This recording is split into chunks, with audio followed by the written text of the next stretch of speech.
Servers work hard. They also have tails. Welcome to this episode of Tales from Your Server. Our first one is from Icarus Sunshine 16. Remember this one time last year? I was serving, no host that afternoon.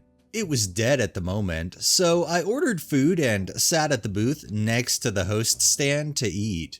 The table also had the silverware basket for rolling them once I finished eating. We don't have a break room. It's a small place, so we eat at this specific booth or at the very back booth. It was also way too hot to eat outside that day. Anyways, this older couple walks in and we make eye contact.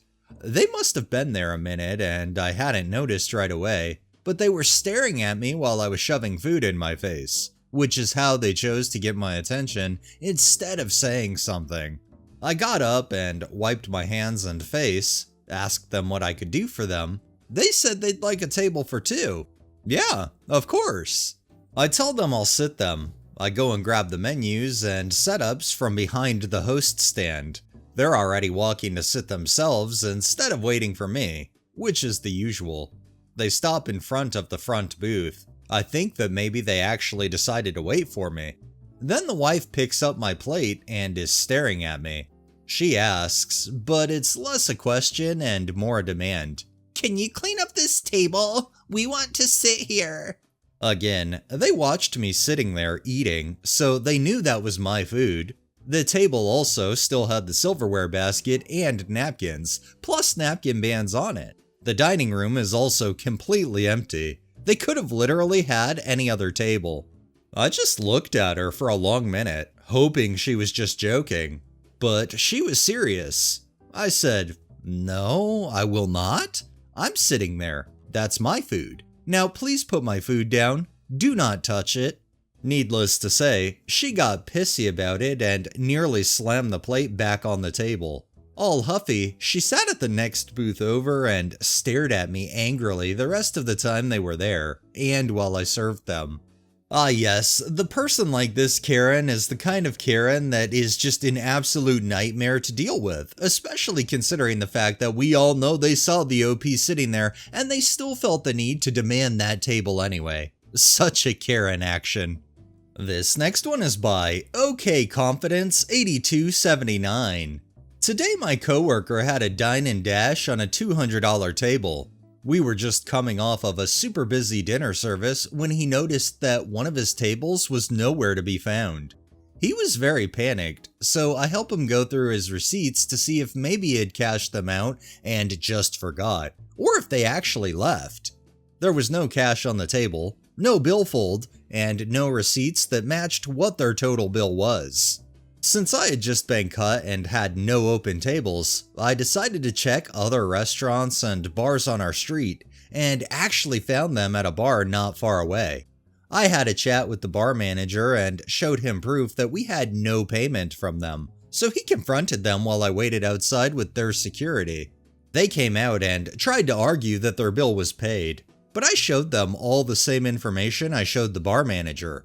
One of the ladies tried to justify why they had left, claiming they waited 30 minutes for their bill. Nobody came out to check with them. They tried to get our attention to pay, etc. I simply said theft is theft, and that there were two other servers they could have gotten their bill if they were finished, instead of leaving without paying. I had even brought them a round of drinks when my coworker was busy with another table and I had other tables around them, so it's not like they didn't have a server nearby that they could have spoken to. The lady even said, "You're lucky we came here and didn't just go home." To which I said, "You're lucky I haven't called my boss or the cops to handle this."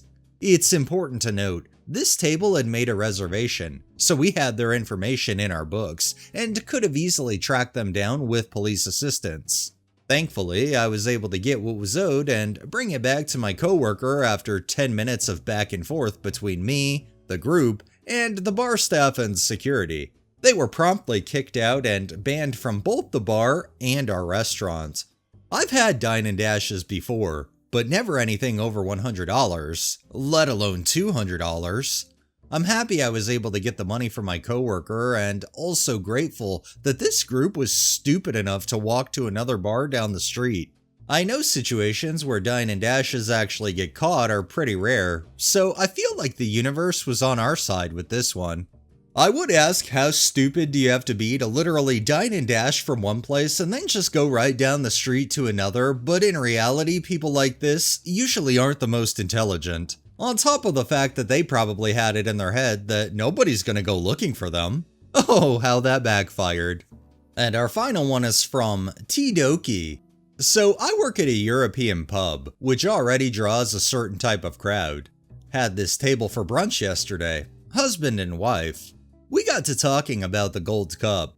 They were big time yappers, and I am too. It was easy to get along with them, where I could share personal things and they shared about themselves too. All cool, is how I build regulars. I mentioned how hype it was that Guatemala, where I was born, beat Canada because our sports are criminally underfunded. Husband decides to quiz me. Well, if it was Guatemala versus USA, who would you cheer for? I said Guate because they deserve a win. Dude got legit butthurt I didn't say USA. Like, sorry for rooting for the underdog country I still have deep ties to? My bad for wanting my people to have a moment of joy.